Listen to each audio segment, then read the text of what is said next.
আমারও লাগিয়া গো বন্ধু, ও বন্ধু হইলা বনবাসী। কি দিয়া ফোটাবো আমি তোমার মুখের হাসি, ও বন্ধু তোমার মুখের হাসি।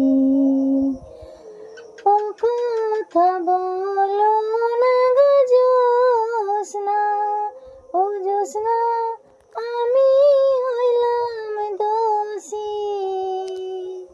সুখের আশা দিয়া গো তোমায় করলাম বনবাসী, ও জ্যোৎস্না করলাম বনবাসী।